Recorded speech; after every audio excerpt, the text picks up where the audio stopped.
It is a decision of the District Court for the Eastern District of Texas in a case where the claimant was Atlas Global and defendant was TP-Link. This is a decision that was delivered at the end of July last year.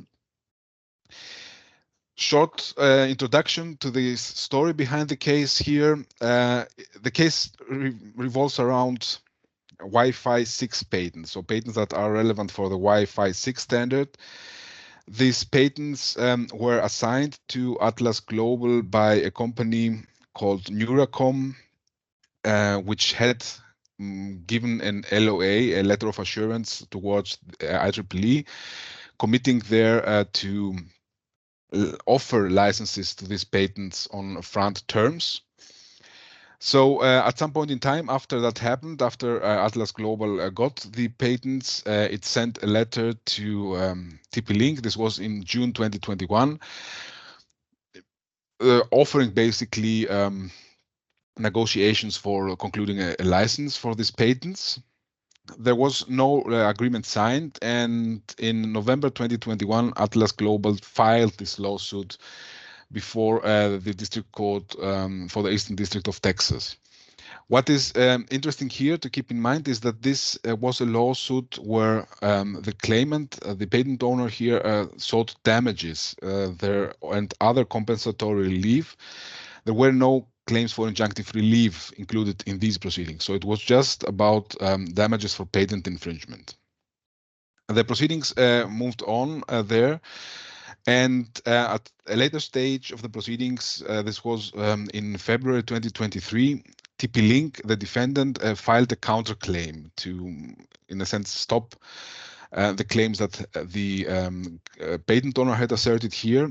And this counterclaim basically was about potential breaches of obligations on the side of Atlas Global, which obligations arise from the front commitment to which the patents are subject to towards IEEE.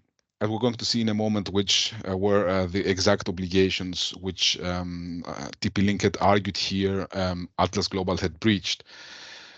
Regarding this counterclaim, Atlas Global asked the court for a summary judgment, so filed a motion for a summary judgment. And with this decision here, the district court found in favor of Atlas Global and dismissed TP-Link's counterclaim. So this is going to be the case we're going to, the decision we're going to discuss today. So why did the court reach this result? Why did it dismiss this counterclaim?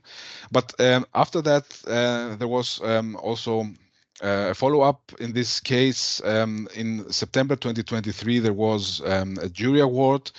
And here, Atlas Global was again successful. The jury awarded damages of $37.5 million to Atlas Global. So this was, let's say, the continuation after this decision we are looking at today had been delivered. So let's take a look now at what was the issue, what were the main questions in this case here. And before we go into the details, I think it's important to keep an eye on the standard that was applied here. So we are talking about a motion for a summary judgment. This means that the court needs to consider specific questions here in order to decide whether this motion should be granted or not. And these are basically two elements here. So the motion for a summary judgment shall be granted if there is no genuine dispute as to any material fact, and the movant, which is the one who has filed the motion, is entitled to the judgment. So here, this is what the court examined, and most of the analysis of the court was on the first question, so whether there is a genuine dispute as to any material fact here or not. As a background, what was not disputed between the parties was that Atlas Global is contractually bound by the IEEE framework to license the patents on front terms. So Atlas Global had conceded that this is the case, and Therefore, there was no dispute between the parties that there is a contract there and there are contractual obligations arising out of that. What was the issue more was what type of obligations arise out of the IEEE framework, and especially the letter of assurance that the patent owner had, the previous patent owner in our case here, had given towards IEEE. And here the court found that TP-Link had failed to provide evidence that Atlas Global breached any contractual commitments towards IEEE. Particularly, it found that Atlas Global, that the defendant TP-Link had not managed to show here that there are these specific duties that it basically argued that Atlas Global had violated, that these duties actually exist. So there were basically two arguments here that TP-Link had raised. The first one was to say that Atlas Global had failed to meet obligations under the IEEE policies to disclose the patents asserted to IEEE. So this was the first alleged obligation that Atlas Global allegedly had failed to meet.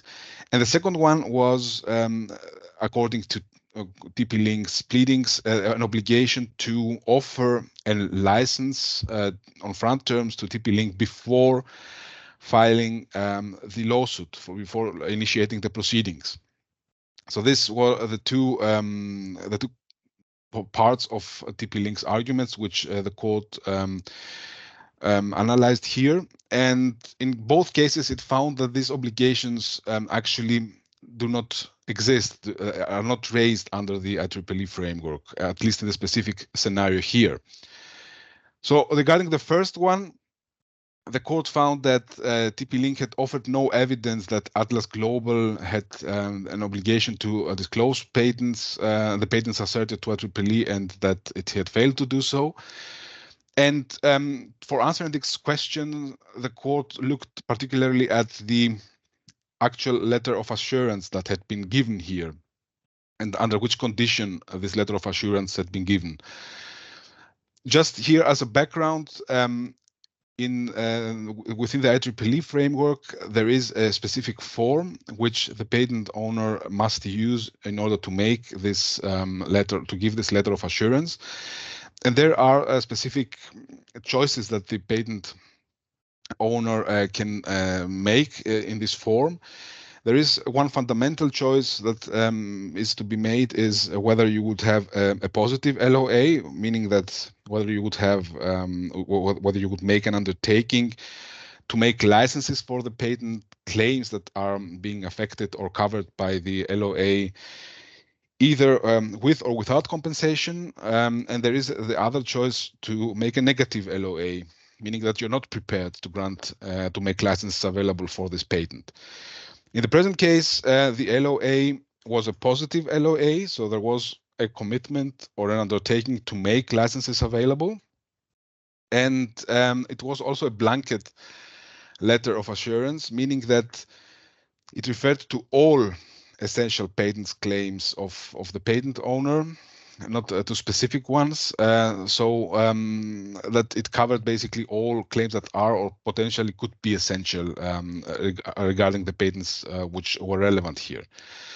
And when the court looked at the conditions of this positive letter of assurance here, it basically found that it's expressly stated that the patent owner who makes this, submits this letter of assurance may, but it is not required to identify one or more of its patent claims that it believes might or be or become essential. So here the LOA itself makes clear that there is no obligation to identify one or more patent claims that are or might become essential. So this was here in the eyes of the court clear that this provision does not establish such an obligation which TP-Link had argued exists here. On the contrary, it's clear that such an obligation does not exist. Then the question was maybe could it be that this LOA in the format it was given has been superseded by any other LOA which was there before, or maybe it's a more specific LOA covering the specific patents here and not all, not the more generic LOA that was in question here. And here, the court again found no evidence that this is the case. So, considering all that, and considering also the fact that TP-Link had failed to show that disclosure requirements can be extracted from any other source, a legal source, the court dismissed here this notion that Atlas Global had failed to disclose the patents asserted to IEEE. This was the first part of the decision. And then the court moved on to discuss the second alleged obligation under the IEEE framework. And this was, according to TP-Link, an obligation to offer a license before starting the litigation. The result here was the same. The court said that there is no contractual obligation to offer a license before litigation. Again, the court looked at the IEEE bylaws and the letter of assurance under the IEEE policy and found that both of them do not create such an obligation.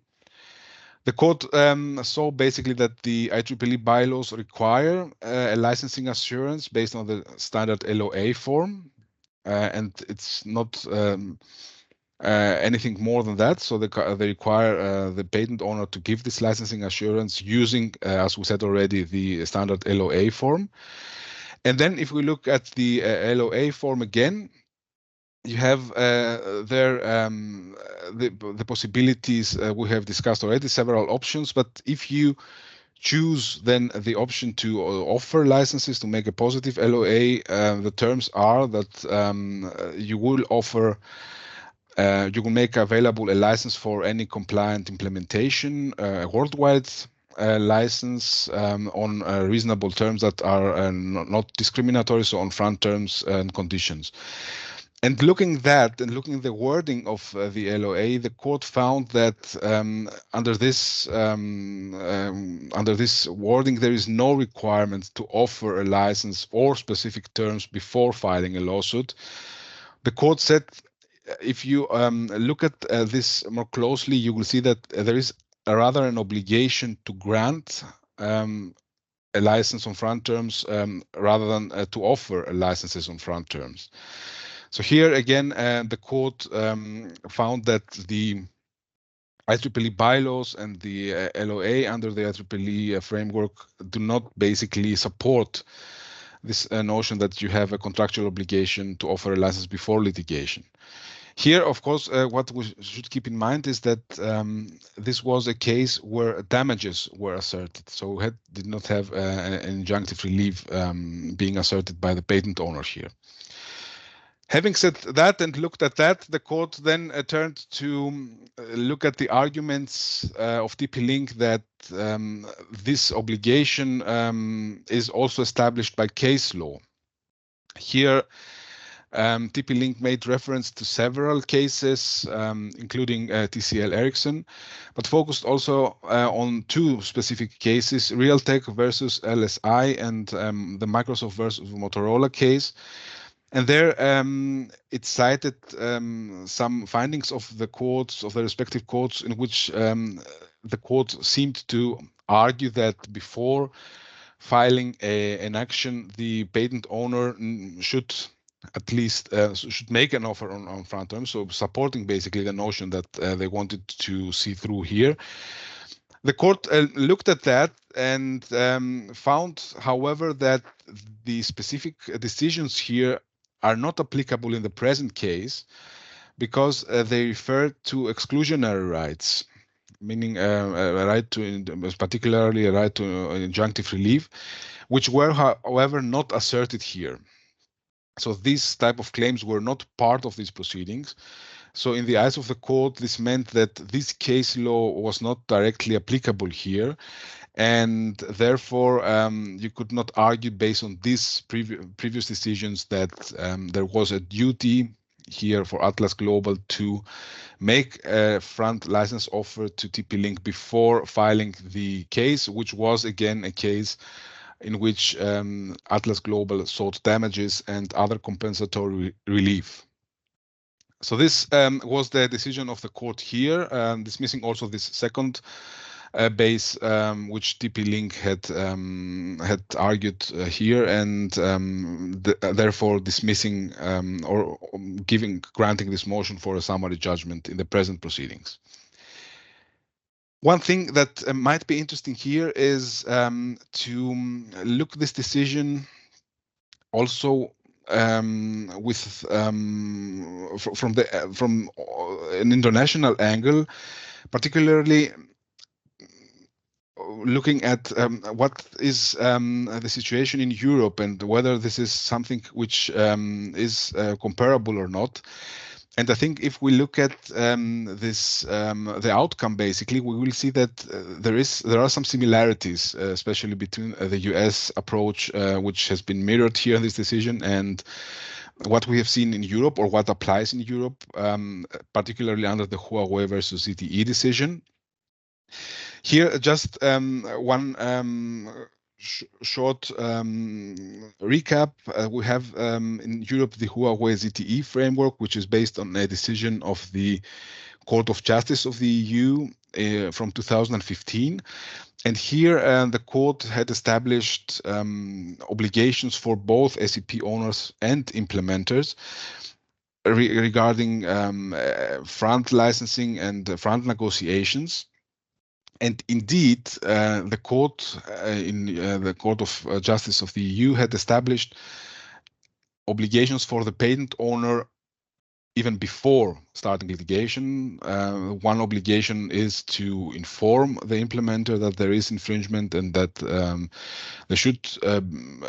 license agreement should be signed. So this is one. And there is also the obligation to offer front terms to an implementer who has sufficiently demonstrated willingness to enter into a license. So this is indeed something that also under German, under European law, and of course under German the case law has accepted as well, that there is this obligation in which the patent owner has before filing an action. However, and here is the similarity now to this decision, these duties to notify the infringer and to offer a license before starting proceedings do not apply explicitly in cases where damages are asserted or other claims are asserted which have no exclusionary character, meaning, for example, claims for information or for rendering of accounts, which are in a way helping out the patent owner for calculating the damages which he asserts for patent infringement.